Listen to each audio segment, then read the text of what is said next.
Welcome to NDSS's video resource on learning profiles for students with Down syndrome from our Inclusive Education Guidelines published in 2021, featuring NDSS Senior Manager of Education Programs, Jessica Cuss, and me, Charlotte Woodward, NDSS's Education Program Associate. We are excited to bring you tangible information that can be shared with teachers, administrators, and educational professionals across the country. You can find more educational resources for individuals with Down syndrome on our website, ndss.org. What do you think are some of the strengths that a student with Down syndrome typically has in their learning profile? So many students with Down syndrome are very strong visual and kinesthetic learners, and they have the desire to learn, especially from their peers. Many students with Down syndrome imitate and take cues from their peers very easily and have strengths in social understanding, especially as it relates to others. That is so totally true. A learning profile should also include a student's challenges too. What are some typical challenges that a student with Down syndrome can have in their learning profile? Students with Down syndrome generally have difficulty with verbal memory, which kind of relates to maintaining attention and retaining instructions, especially when long instructions are given. So it's really important to be succinct and to the point when giving directions or when doing lessons. Also, many students with Down syndrome have some level of hearing impairment and delayed motor skills. The delayed motor skills are linked to low muscle tone, which affects all parts of the body, not just large muscle groups and gross motor skills. Some individuals also have visual impairment, and research has actually shown that reading at a 18-point font or larger is best practice for students with Down syndrome, and avoid text that is very cluttered and has a lot of pictures and graphics along with it. That tends to be challenging for individuals with Down syndrome to focus on the text at hand when there's a lot of other things going on the page. And that is very important. Why is it important that we talk about a learning profile? Well, it's really important to understand the unique learning profile of students with Down syndrome, because it really helps to give a snapshot of how best to educate students with Down syndrome, and to have an awareness of certain things that are strengths and maybe some areas that aren't, that are areas of improvement or maybe areas of weakness. And that way lessons can be designed and modified to best support students and set them up for success. What are some things that teachers and parents should know about learning profiles? So I think it's really important for teachers and parents to understand that students with Down syndrome are incredibly strong visual learners. So really focusing on ensuring there are lots of visuals to support learning both in the school setting and at home. In addition to modeling and demonstration, visual doesn't just have to be in print.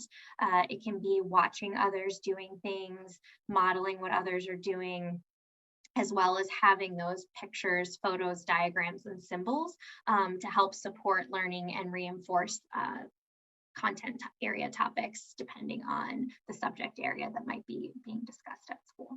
That's wonderful. So do learning profiles accurately reflect a student with Down syndrome's abilities?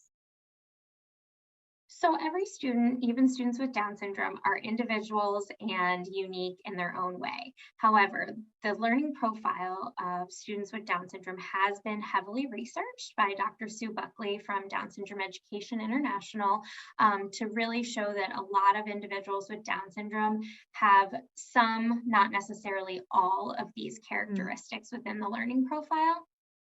And so it's just important to be aware, or to be able to look at some of the areas of strength and areas of challenge that maybe a teacher or a family member could say, okay, you know what, verbal memory weakness, strong visual learning, I need to pair some visuals with this to maybe better help my student grasp a certain topic.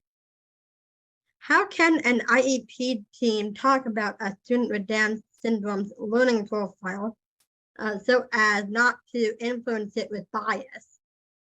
That's a great question, Charlotte. I think it's important when you're in an IEP meeting, if you're a parent and you're aware of this learning profile, bringing in a visual of it to share with the team. And then when you're on that accommodations and modifications page, it might be really important to make sure that proper accommodations are allocated on the IEP, such as visuals, extended time, larger print, fewer problems on a math assignment, things like that, that really show those challenge areas and ensure that the IEP team is accounting for those, and just to have a general conversation about what areas on this learning profile are impacting that particular student. You might have a student, at a certain age that their motor skills aren't as delayed, or you might be working with a really young student who might be 3 or 4 and not walking. And so you might have to set up some different accommodations or goals to accommodate that. I remember that I've used some of those services and supports myself while in high school and college. Yeah.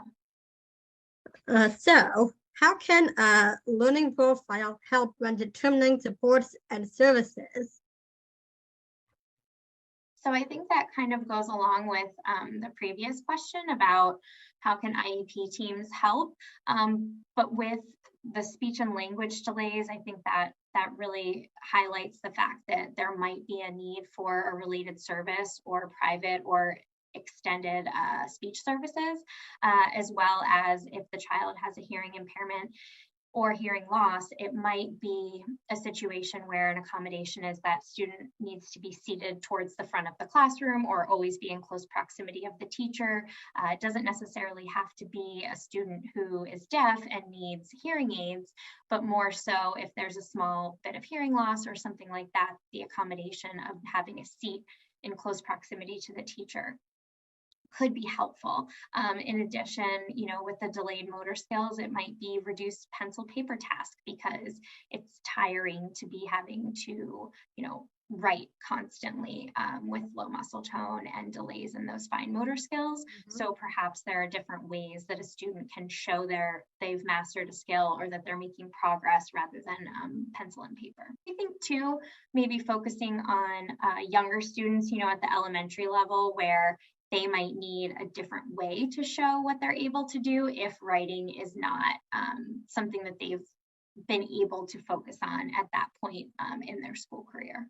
What specific recommendations in the areas of visual impairment, delayed motor skills, hearing impairment, verbal memory challenges, speech and language delay, and visual learning strengths can be made so that students with Down syndrome can excel in school? Great question. So I might not be going in the order that you asked me, but so as far as a hearing impairment, 80% of preschool children with Down syndrome experience some level of fluctuating hearing loss. And for some, it does persist into the school years and beyond. So this can really impact the ability to listen to whole class instruction, especially in a noisy environment, processing spoken language, so kind of referencing what I mentioned earlier about following directions, really needing short and to the point instructions rather than a long-winded or multi-step direction. In addition, it really can impact learning phonics and discriminating different speech sounds, which results in that speech delay. As far as verbal memory weakness or challenge, students with Down syndrome often are not auditory learners due to the verbal memory weakness. So it's hard for them to remember any content that's just delivered verbally. So it's really important to pair those visuals and modeling with verbal instruction because it then kind of boils over into challenges with maintaining attention, retaining instructions, and memorization. It can impact the ability to learn new vocabulary and information and retaining all of that information into their long-term memory. So one of the most distinctive physical characteristics of individuals with Down syndrome is their low muscle tone, and that really affects all physical activities to include self-help skills and handwriting. And it can, especially with younger students, result in them tiring easily. So if there are behaviors that are starting to occur towards the end of the school day, a lot of it could just be that the student is very exhausted from having to physically exert themselves for an entire school day. And so I encourage teachers and family members to really kind of look at the trends of maybe when you're seeing certain behaviors or when tiredness is setting in, and try and structure the day around that and kind of front load some of those more important demanding subjects in the morning time so the student is at their best. We talked a bit about speech and language delays, and it really can limit a student's ability to communicate. A lot of individuals with Down syndrome don't have verbal and conversational skills at the same rate as other students, but their receptive language is often much more advanced than their expressive language. So really giving students the tools to respond receptively rather than expressively to knowledge. And the delay in speech and language also can boil over into the ability to progress reading comprehension skills. So it does all kind of piggyback off of each other. Now, as far as some of the strengths, the visual learning, I feel like I cannot stress that enough. Students who are visual learners really benefit from sign, gesture, modeling, demonstrations, and they really thrive in learning through imitation from others, peers, adults, anyone. And then you can never have too many pictures, diagrams, symbols, concrete materials like math manipulatives. And in this day and age, digital technologies and apps, there's an app for almost everything. So really working with the assistive technology team at your school can be super beneficial. I think so too. I don't really have this question on this list, but you mentioned a delayed motor skills. Do you think that painting because of physical exertion and thus resulting in a low cardiac output syncope or fainting spell can be classified under delayed motor skills? Because I remember I had a few episodes of fainting when doing physical exertion. Yeah, and I think that depends on the individual, but as we know, a lot of people with Down syndrome, such as yourself included, have heart conditions, and I think that also plays into the exhaustion and that delays in motor skills. It adds another level to that. You already have low muscle tone, and then when you add the potential of having a heart defect or a heart condition, that could lead to things like fainting and such. But I think that is more something medical that a doctor would need to assess. but it's definitely something to be aware of if you're a family member, a teacher, and you're noticing those types of things, to be sure that you bring that to the attention of your medical provider. Thank you. How can self-advocates help in the creation of their learning profiles? So I think self-advocates, and Charlotte, you do this on a daily basis, are the strongest voice in and out of their IEP meetings. And so I would encourage families, from an early age to really encourage their child to be an active participant. And that can be as little as when they're younger, they show up to the first 5 minutes of their IEP meeting and they share their favorite things. All the way up to, when you're older in middle and high school and you're in those transition years and you really are able to communicate your wants and needs and sharing, I really have a hard time just listening. I really need visuals as an accommodation, or in science lab, I really need concrete materials or visual directions that aren't just words to help me get through these processes. So I think it really can start as young as, you're in preschool and you're sharing your favorite things with your IEP team, all the way up to, really kind of taking the role of leading your meeting and directing the team as to what you need and what your hopes and dreams are for the future. Thank you. And lastly, do you have any final thoughts you would like to share before we close out? I think you really covered an extensive questions as it relates to the learning profile. I would just add this part of a larger resource that we have at NDSS, our inclusive education guidelines. We also have a printable resource that's going to show us the guidelines there, digital, online, and we do also have an individual PDF graphic of the specific learning profile that we will share a link to at the end.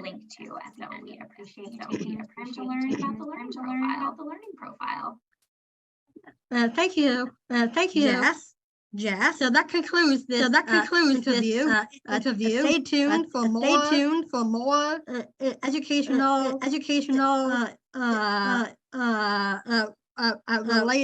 related videos such as this one. Signing off, Charlotte Woodward.